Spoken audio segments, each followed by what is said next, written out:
الحمد لله وكفى وسلام على النبي المصطفى وعلى آله المجتبى وعلى أصحابه المقتنع وعلى من اتبع بالهدى أما بعد۔ عزیز بھائیوں، دوستوں اور بزرگوں، آج تراویح کے اندر جو ہے 25واں پارہ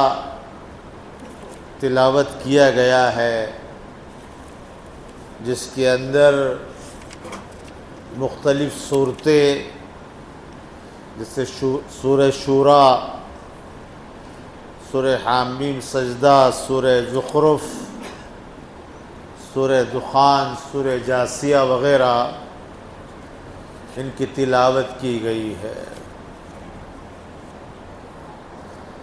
سب میں پہلے یہ فرمایا کہ الیہ یرد علم الساعہ، کہ قیامت کا علم اللہ کے علاوہ کسی کو نہیں ہے۔ کوئی اس بات کا دنیا میں دعویٰ نہیں کر سکتا کہ مجھے قیامت کا علم دیا گیا ہے، قیامت آنے والی ہے،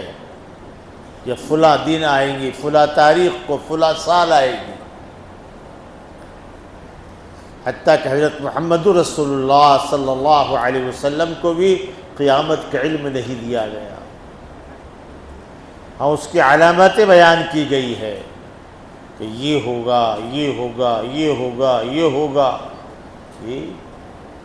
اور پھر قیامت قائم ہوگی۔ پھر آگے فرماتے ہیں وَمَا تَخْرُجُ مِن ثَمَرَاتٍ مِّنْ أَكْمَامِهَا وَمَا تَحْمِلُ مِنْ أُنثَىٰ، اور جو کچھ پھل اور پھول نکلتے ہیں اس کے غلاف میں سے، اور جو کچھ مادہ یا عورت جو حمل کو پیدا کرتی ہے، وہ سارا کے سارا اللہ کے علم میں ہے۔ لیکن ہے کیا؟ انسان اللہ کو بھول گیا اور انسان غیر اللہ کے پیچھے لگ گیا۔ انسان اللہ کو بھول گیا اور انسان مشینوں کے پیچھے لگ گیا، ٹیکنالوجی کے پیچھے بھاگ رہا ہے۔ اسی ٹیکنالوجی میں اللہ فرماتے ہیں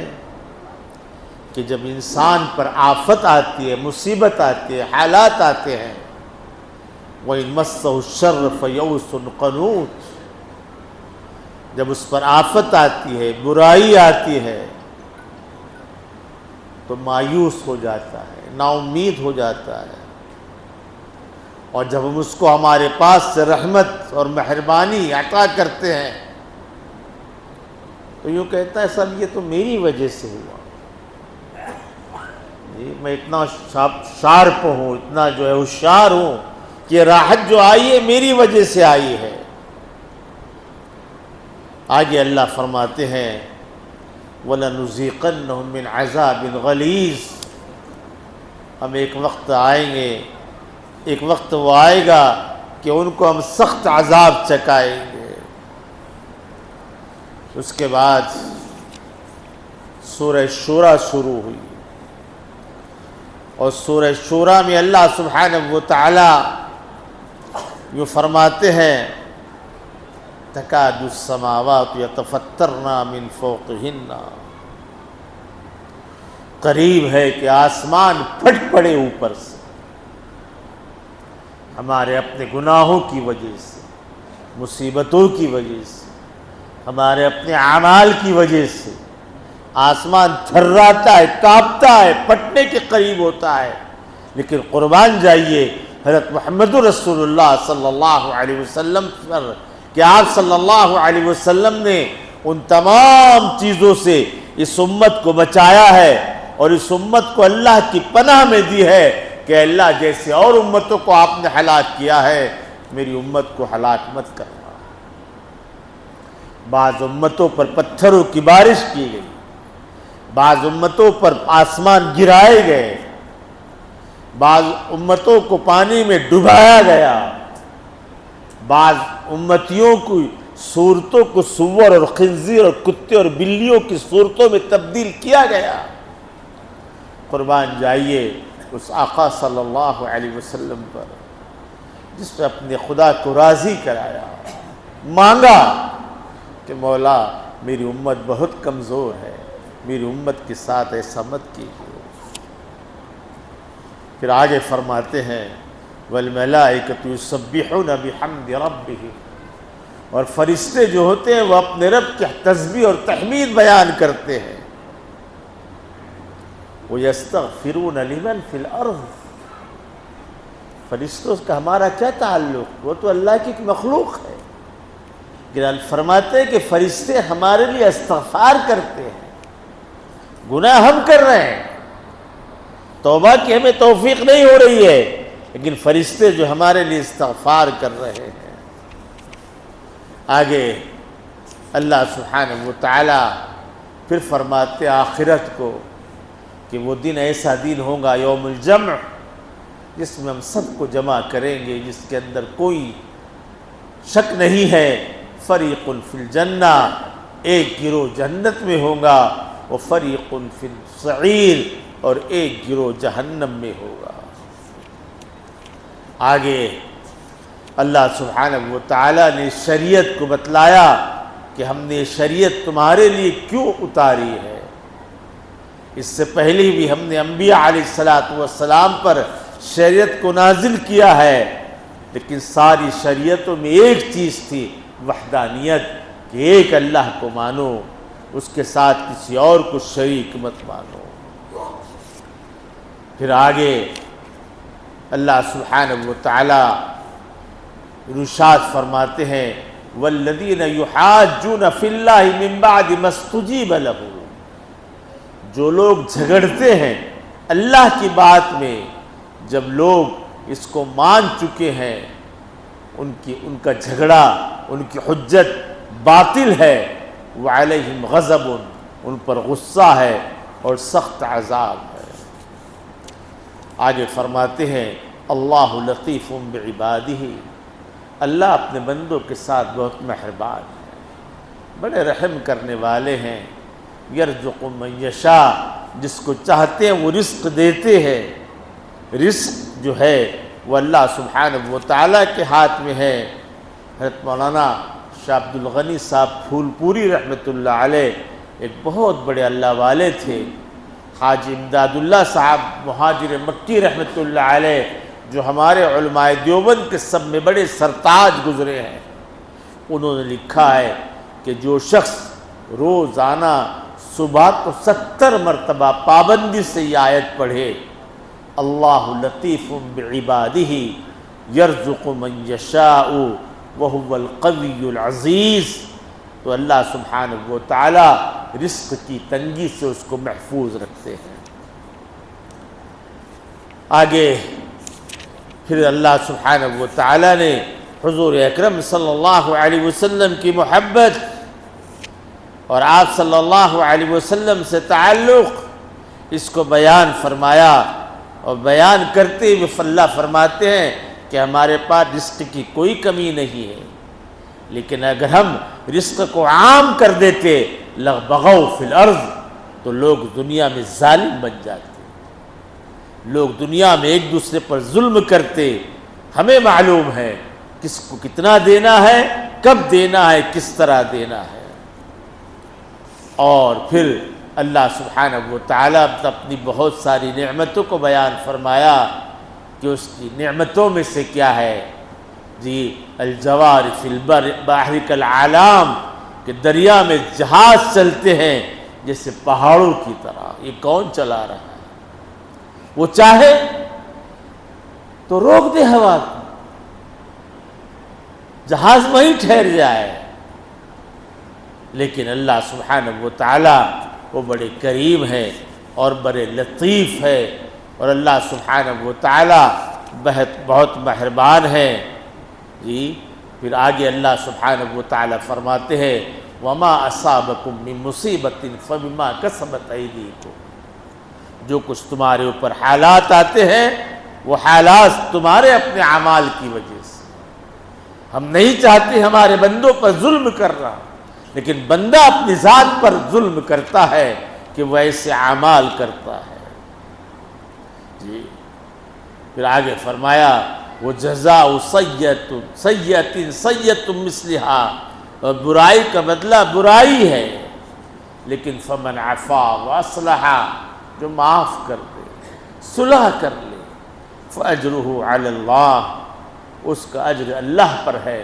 اللہ خود اس کا اجر دے گا۔ روایت میں حضور اکرم صلی اللہ علیہ وسلم نے قسم فرمائی ہے کہ میں قسم کھاتا ہوں اپنی جان کی، حضور قسم کھا رہے ہیں کہ جو دنیا میں کسی پر ظلم کرے وہ بدلہ نہ لے، سہ لے، میرے پاس حشر کے میدان میں آئے اور مجھ سے یوں کہے کہ اے محمد صلی اللہ علیہ وسلم آپ نے قسم کھائی تھی کہ بدلہ نہیں لینا، میں نے بدلہ نہیں لیا، آپ مجھے بدلہ دے دیجیے۔ اس کے بعد اللہ سبحانہ و تعالیٰ نے بہت ساری صفتیں ایمان والوں کی بیان کی ہے۔ جی ایک حدیث میں حضور اکرم صلی اللہ علیہ وسلم نے فرمایا کہ جب تک تمہارے امراء اور حکام، حکومت کے چلانے والے لوگ جو تم سب میں بہتر ہے، اور تمہارے مالدار لوگ سخی ہو، اللہ کی راہ میں غرباء پر خرچ کرے، اس وقت تمہارے لیے زمین کے اوپر رہنا زیادہ اچھا ہے۔ لیکن جب تمہارے دنیا کے حکام برے ہو جائے، تمہارے مالدار بخیل ہو جائے، اور تمہارے کام عورتوں کے سپرد ہو جائے، تو آپ نے فرمایا کہ اب زمین کا پیٹ تمہارے لیے اچھا ہے، اب زمین پر رہنے کی تم کو ضرورت نہیں ہے۔ آگے اللہ سبحانہ و تعالیٰ نے پھر عذاب کو کھینچا آخرت کے، وَتَرَاهُمْ يُعْرَضُونَ عَلَيْهَا خَاشِعِينَ مِنَ الذُّلِّ، جب لوگوں کو آگ کے سامنے لایا جائے گا، خاشعین، آنکھیں جھکی ہوئی ہوں گی، من الذل، ذلت کی وجہ سے، پشیمانی کی وجہ سے آنکھیں جھکی ہوئی ہوں گی، ینظرون من طرف خفی، اور وہ جہنم کے عذاب کو اور آگ کو دیکھیں گے اپنے آنکھوں کے دائیں اور بائیں کنارے سے، جس کوئی آدمی ایسے دیکھتا ہے اس طرح دیکھتا ہے، ہمت نہیں ہوگی کہ عذاب کو صحیح طور پر دیکھ پائے۔ اور فرمایا آخرت میں خسارے میں کون ہے؟ الذین خسروا انفسهم واہلیہم یوم القیامہ، کہ وہ بھی خسارے میں، اس کے بال بچے بھی خسارے میں، اس کا خاندان بھی خسارے میں۔ پھر فرمایا لوگو آ جاؤ، آ جاؤ، مان لو اپنے اللہ کی بات کو، من قبل ان یاتی یوم لا مرد لہ، اس دن سے پہلے جس دن کے بعد واپس نہیں آنا ہے، یعنی قیامت سے پہلے پہلے۔ پھر اللہ سبحانہ و تعالیٰ نے اپنی مختلف نعمتوں کو بیان کیا، اور نعمتوں کو بیان کرتے ہوئے اللہ سبحانہ و تعالیٰ نے اپنی طاقت اور قدرت کو بیان کیا۔ پھر سورہ زخرف شروع ہوئی، اور سورہ زخرف میں یہ فرمایا کہ اے محمد صلی اللہ علیہ وسلم، اگر یہ آپ کا مذاق اڑا رہے ہیں، آپ کو برا بھلا کہہ رہے ہیں، آپ کو مار رہے ہیں، کوئی نئی بات نہیں ہے، اس سے پہلے جو انبیاء آئے ہیں ان کے ساتھ بھی ایسا ہوا ہے، لیکن ہم نے ان کو نہیں چھوڑا، ایسے آپ کے ساتھ جو کچھ ہو رہا ہے ہم ان کو نہیں چھوڑنے والے ہیں، ان کو پکڑیں گے، جیسے لوگوں نے حضرت ابراہیم کے ساتھ کیا، حضرت یعقوب کے ساتھ کیا، اور دوسرے انبیاء علیہ السلام کے ساتھ کیا۔ اس کو پورا تفصیل کے ساتھ بیان فرمایا، اور آگے پھر اللہ سبحانہ و تعالیٰ یہ بیان فرماتے ہیں اگر ہم سارے کے سارے لوگوں کو جو کفر کر رہے ہیں،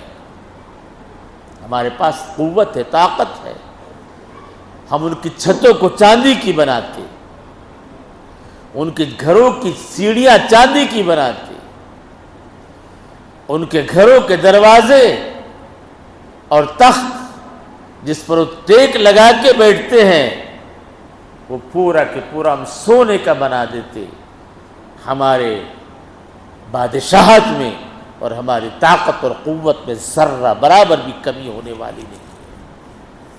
آگے فرمایا وَمَن يَعْشُ عَن ذِكْرِ الرَّحْمَنِ، جو شخص اللہ کے ذکر سے آنکھ چراتا ہے، اللہ کا ذکر نہیں کرتا، نقیض لہو شیطانا، ہم اس پر ایک شیطان کو مقرر کر دیتے ہیں، اور وہ شیطان کیا کرتا ہے؟ پھر اس کو اس راستے پر چلاتا ہے جو راستہ غلط ہے،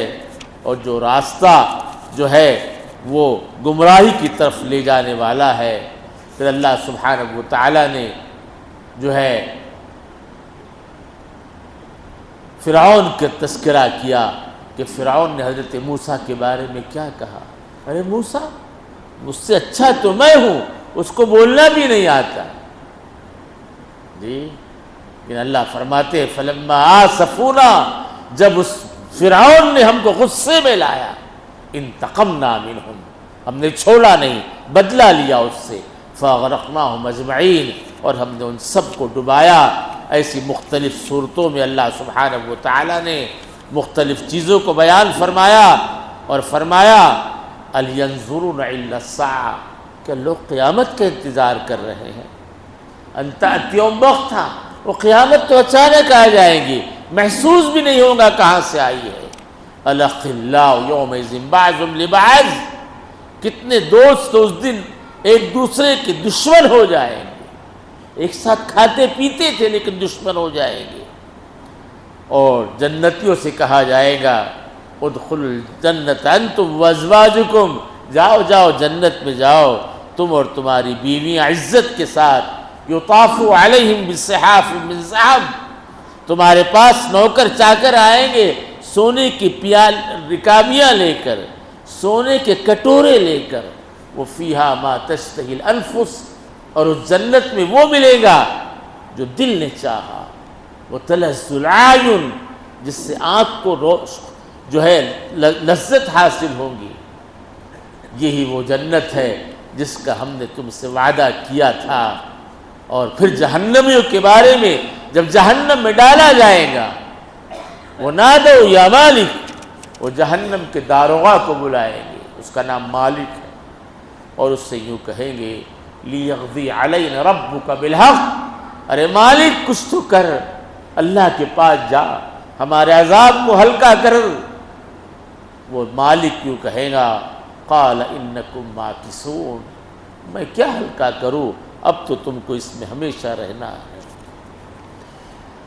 اللہ سبحانہ و تعالی ہم تمام کی حفاظت فرمائے۔ اور اللہ سبحانہ و تعالی پھر سورہ دخان شروع ہوئی، اور دخان کے بارے میں یوں آتا ہے، روایت میں یوں آتا ہے کہ حضور اکرم صلی اللہ علیہ وسلم نے فرمایا کہ دخان بھی جو ہے یہ قیامت کی نشانیوں میں سے ایک نشانی ہے۔ ایک جگہ آپ نے فرمایا کہ قیامت اس وقت تک قائم نہیں ہوگی جب تک تم 10 نشانیاں نہ دیکھ لو، 10 علامتیں۔ ایک تو سورج بجائے ادھر سے نکلنے کے مغرب سے نکلے گا، دخان جس کے نام پہ سورت اتری ہے، دھواں، پوری دنیا میں دھواں چھا جائے گا۔ تیسرے دابہ، ایک جانور نکلے گا، روایت میں یوں آتا ہے کہ جانور کا سر انسان کے جیسے ہوگا، اور باقی پورا بدن، دنیا میں جتنے جانور ہے ہر جانور کی مشابہت اس کے اندر ہو۔ یاجوج ماجوج، بہت لمبی بحث ہے اس کی۔ حضرت عیسیٰ علیہ السلام، دجال آ رہا ہے، آ رہا ہے۔ پھر زمین میں 3 جگہ دھسایا جائے گا لوگوں کو، ایک مشرق میں، ایک مغرب میں، اور تیسرا جزیرۃ العرب میں، اور 10واں ایک آگ نکلے گی عدن سے، ملک عرب سے، اور لوگوں کو ہکا کر چلے گی، جہاں لوگ سوئیں گے وہاں ٹھہر جائیں گے، پھر دوپہر میں جہاں رکیں گے وہاں رک جائیں گے، پھر اٹھائیں گی، چلو چلو۔ حضور اکرم صلی اللہ علیہ وسلم نے فرمایا کہ 10 نشانیاں جب تک ظاہر نہ ہوں گی قیامت قائم نہ ہوں گی۔ اللہ سبحانہ و تعالی میری آپ کی اور پوری امت کی حفاظت فرمائے، اور اللہ سبحانہ و تعالی اس آخری عشرے کی ان آخری راتوں میں اللہ سبحانہ و تعالی میرے اور آپ کی اور پوری امت کی مغفرت فرمائے۔